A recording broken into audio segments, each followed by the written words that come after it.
Okay, welcome back to episode 11, I think, of the Not So Berry Challenge Rose.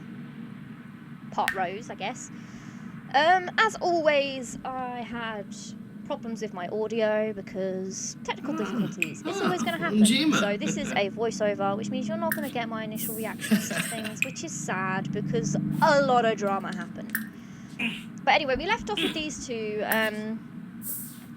kind of realising that, well, Emil was realising that he had Ruby trapped. Ruby was realising that he may not have been the man that she thought he was.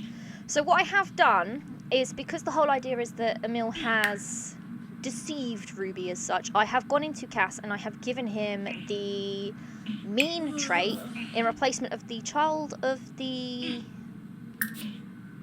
I don't know. The one from Salvadoria. I've replaced that because it obviously doesn't even make sense with his character. So I replaced that one. He still has ADHD. He still wants to be... Did I change his aspiration? I might have changed his aspiration as well. I'm not entirely sure. But yeah, so Ruby's woken up alone. Emil's just in the bathroom exercising. Now, as I want Ruby to go to college, or university, sorry, I am investing in some books for her, some research and debate books. I really want her to join the research and debate team. I think that'll be really good for her. So she's going to have those. She's going to have those to read and work on those skills before she goes to uni, hopefully. But Emil's feeling pretty... he's pretty energized, so we're going to send him off on a jog. And the first thing Ruby's doing when she's getting up is cooking his breakfast. She's not that hungry personally. She'd rather have some fun, but... you know, this is how her life is now. She does his bidding for him. So she's just cooking his breakfast ready for when he gets back. And after she's done that, she's going to go, she's doing her homework, doing her extra, I think it's actually her extra credit work, being the good little egg that she is. And I think she's going to volunteer as well. She's going to go and, because it is the weekend, so we'll get her working in a nursing home and see if we can raise that empathy up. And then afterwards, maybe she can read her research and debate books for the first time. But off she goes to go and volunteer. Wait, why is she exhausted? Oh yeah, that's why she's exhausted. Ruby's pregnant, by the way. So... also, Emil's feeling pretty sad. He's just got back from his run because he's got a loss in the family, and it would appear that his mother has died, and his other mother is also an elder, so she's probably going to die soon. So I kind of like the idea that maybe his actions are kind of in relation to maybe his parents dying. Maybe that's why he changed the way he did. And Ruby's confirming the pregnancy with the pregnancy test. So she's off to tell Emil. Emil looks pretty happy about it, but Ruby doesn't necessarily. I think she's worried. She knows that uni's going to be hard now that she's got a baby. Like, it's basically he's dreaming of the future. So she's kind of talking about it with him. She's like, I don't really want a baby. I want to go to university. Like, this kind of steps in the way of my plans. But I love you. I want to have a family with you. And I think he's talking about getting married. Ruby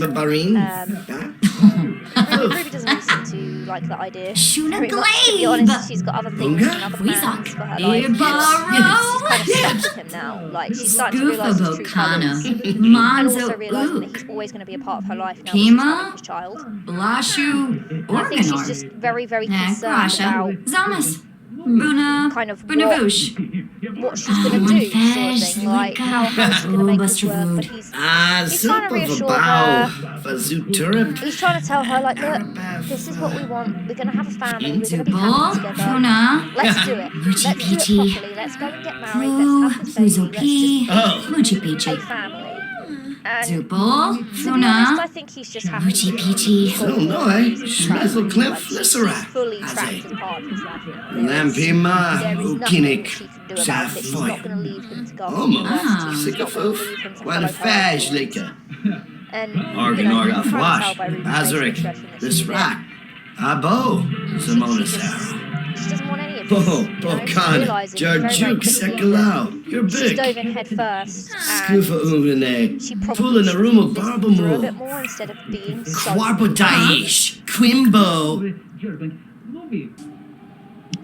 But anyway, conversation's over. She's studying her research and debate. And look, you can tell, like, Ruby's in love with him. She's got the happy memories. She's smitten. But the only thing that Emil feels towards Ruby is deeply connected. He's not in love with her. He doesn't feel anything like that. It's more a case of he knows he's got her right where he wants her. And he's not ashamed of that. He's happy about that. And it's not love. Like, realistically, it's not. This isn't a couple that is going to last, is going to work out. He's not a nice guy. He's not nice to Ruby. He doesn't respect her dreams. But what else can she do? Zurich. And she's still like she's just having she's still trying to express to him that she really she's concerned about this. Like, look at her. She doesn't want any of it, but he's still trying to talk around. He's still trying to show her. Like, look, this is what. Ja, this is what I want. This is what we should do. You know, we've got. What more could you want? I'll do whatever. And realistically, we all know that's not going to happen. Like, you're big. And having enough money for them to move out together. And now that they've done it. They're in this really, like, poor apartment, and they've got nothing. And you can see by the tears in her eyes, she's just not on board with this. She's not lost. She knows that her future is in the balance. She doesn't know what to do. She thought she loved this man, and now she's kind of second guessing it. Like, she doesn't want to marry him. She doesn't want to be with him. She just wants to go off to uni. She wants to be a politician. This is her life. To be successful and work hard like her mum. And so I think she's gone and called someone. She's trying to get some support from like a therapy. There's like the sadness hotline, and she's on the phone to, so maybe she's asking like, what do I do? I'm stuck in this relationship. I don't know how to get out of it. Like, how can I avoid this? I don't know what to do. I regret every decision I've made. I just want to go home. I just want to be with my family. And they're kind of telling her it's okay. You know, it's safe to leave. Go home. I'm sure your family's not going to judge you. But Ruby's quite a proud person, you know. Like, I think she's kind of embarrassed by the whole thing, as well as being depressed. It's like she just doesn't know. And I don't think she wants to go back, having made this really brave decision, or something she thought was a really brave and smart decision, and admit to her whole family that actually she was wrong. Like, she was wrong. She made a dumb decision. And Emil, being Emil, has come in to listen to the phone call. So she's just playing it off like, yeah, I'll talk to you tomorrow. And ultimately, she's going to stop talking to them for their support. She's going to just hang up the phone. And, she's going to play it off cool, but she's not going to admit in front of Emil how she's feeling. And now he's left the bedroom again, so she's just having a little cry. And he's just left. He's just done his own thing. He couldn't care less that she's upset. Do you know what I mean? Like, she's here with him. She's not at home with her family. She's not off at uni. She's not doing all these other things that she wanted to do. She's here with him. And there's nothing she can do about it.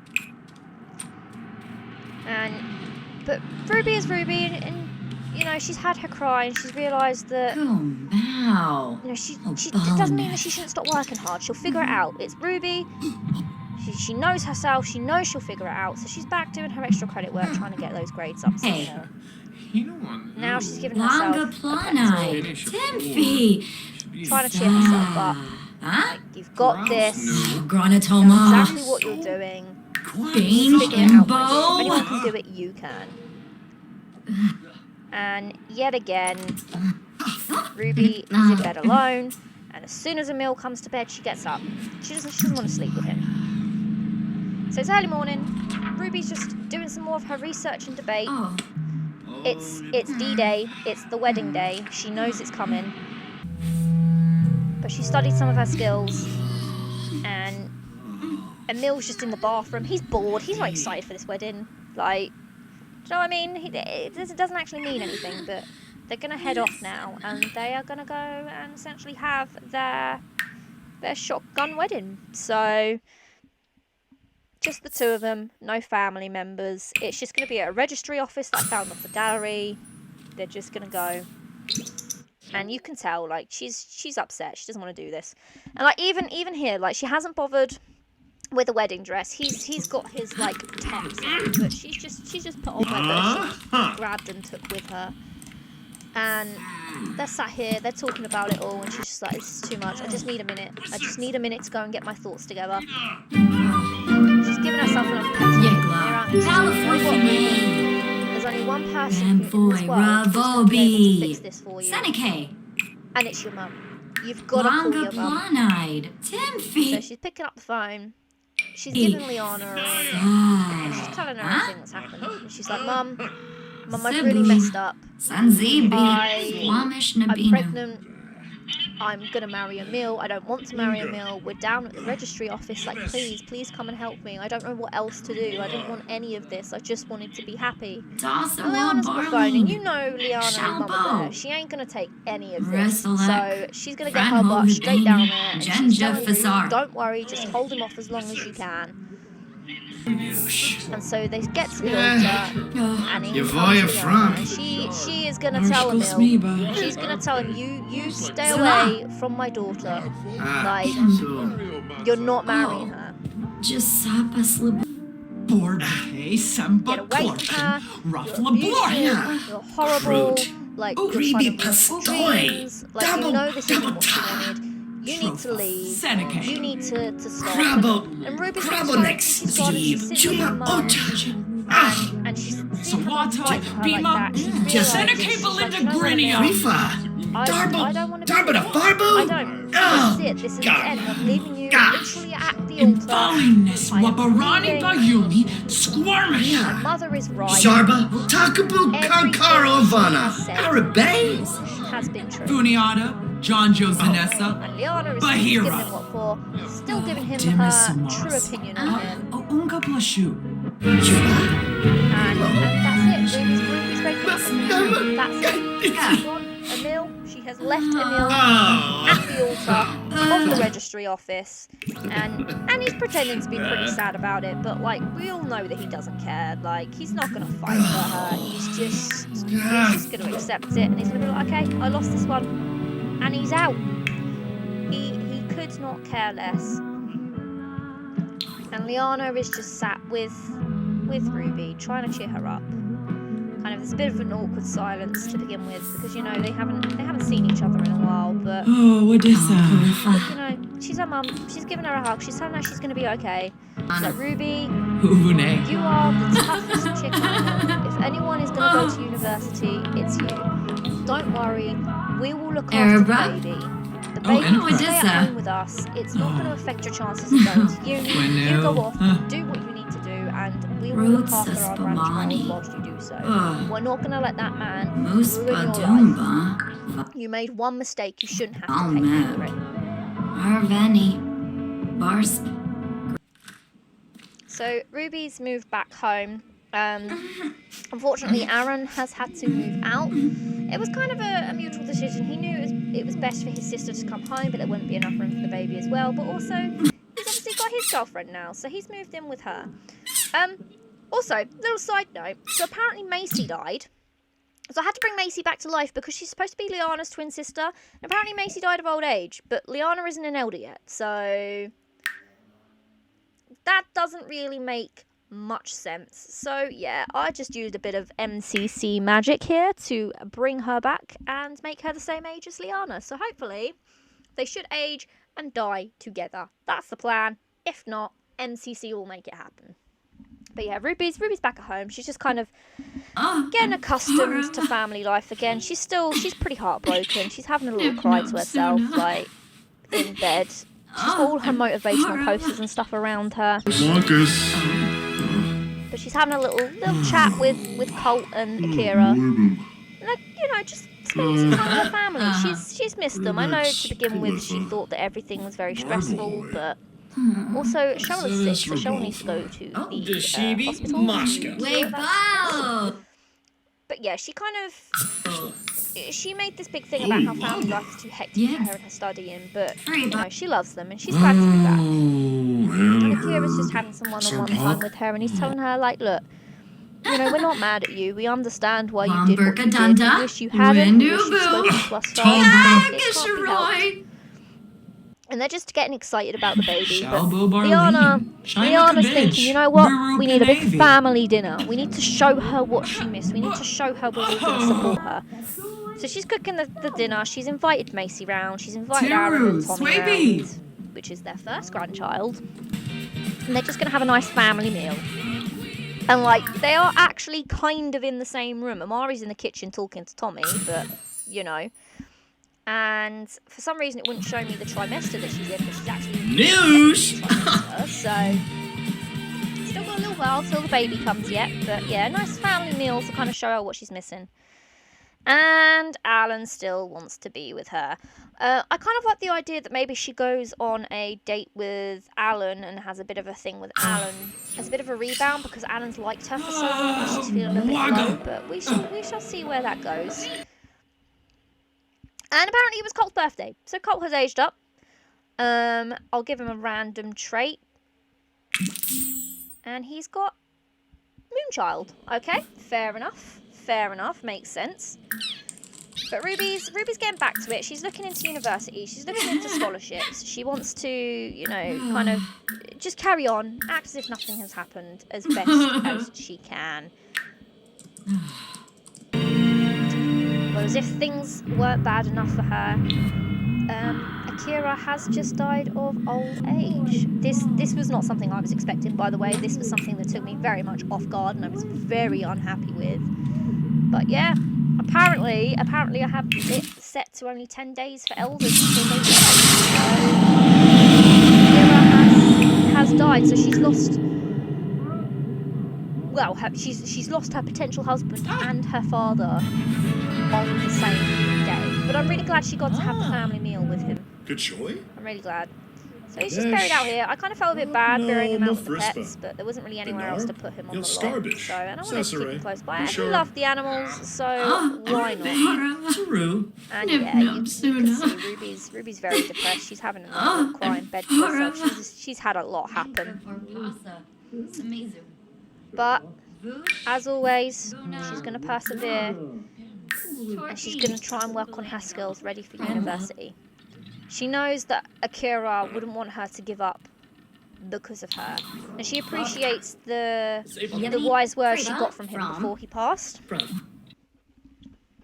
So, because she's completed so many aspirations and stuff, she also has quite a lot of reward points. So I'm just going to use these to buy some things that are going to help her in university. So I'm going to get the morning... What is it? The morning sun and night owl perks. I'm also going to get her speed reader so she reads books quicker. I originally thought that this boosted her skills from reading books, but it doesn't. That was the wrong one. And I'm going to grab her savant as well, because that does boost her skills in general.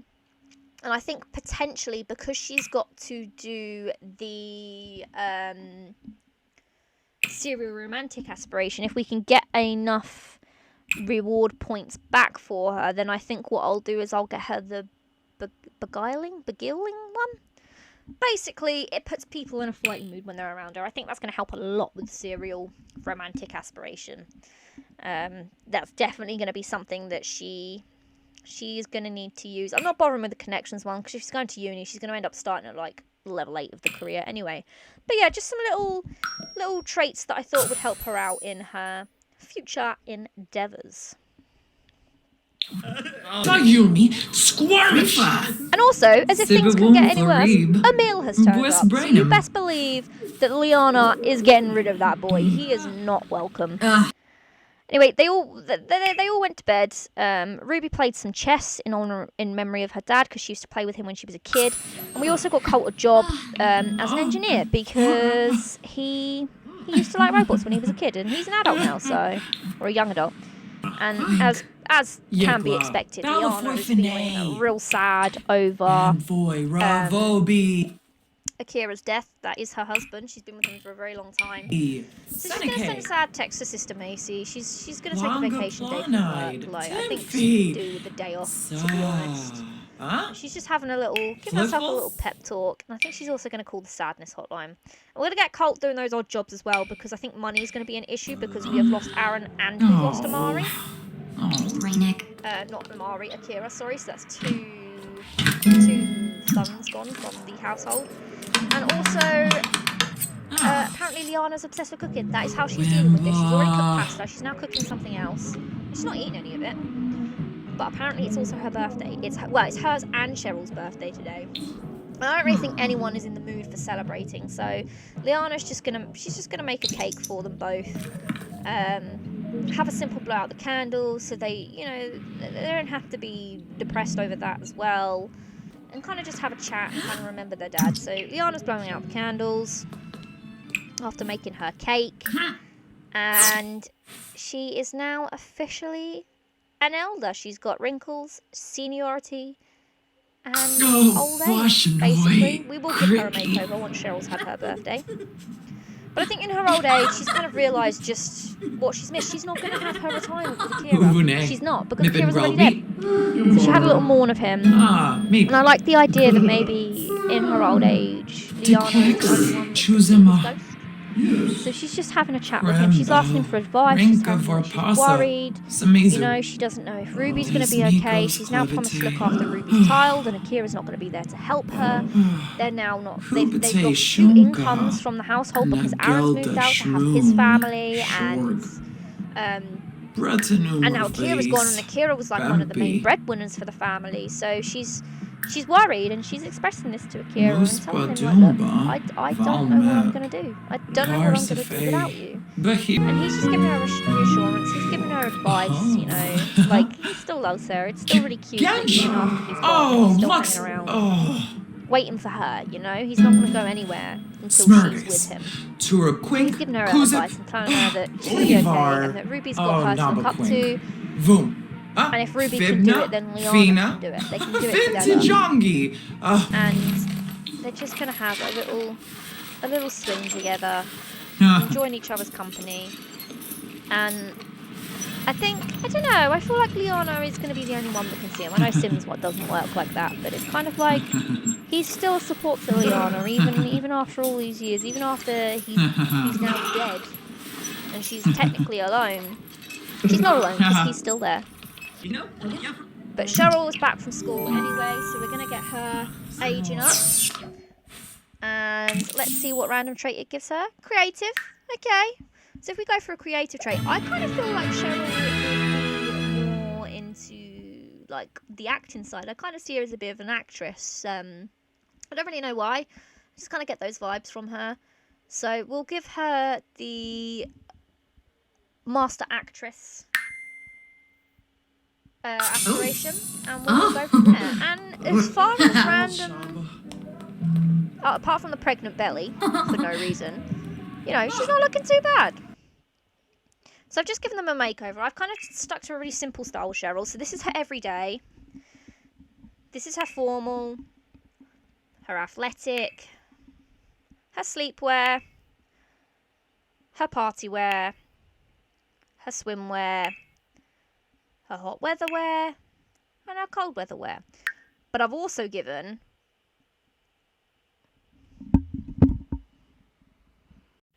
Liana a little bit of a makeover because she's obviously old now. So this is her everyday wear, her formal wear, her athletic wear, her sleepwear, her party wear, her swimwear, her hot weather wear, and her cold weather wear. So we've removed makeup and piercings. We've made her older, basically. And I also did up the rooms because obviously we know we're going to have a baby next episode. So I just put a crib in there, and then I've converted Aaron's room into a room for Cheryl because Cheryl's going to need a room. She's got a mirror for practicing her actress skills. So, yeah. But anyway, thank you for watching. Next episode is Christmas, so we're gonna have an adult Ruby applying for college. We're gonna have, or university, sorry. We're gonna have a baby, Ruby's first child, and I think it's gonna be a fun one. But yeah, thank you all for watching, and I will see you in the next one. Bye bye.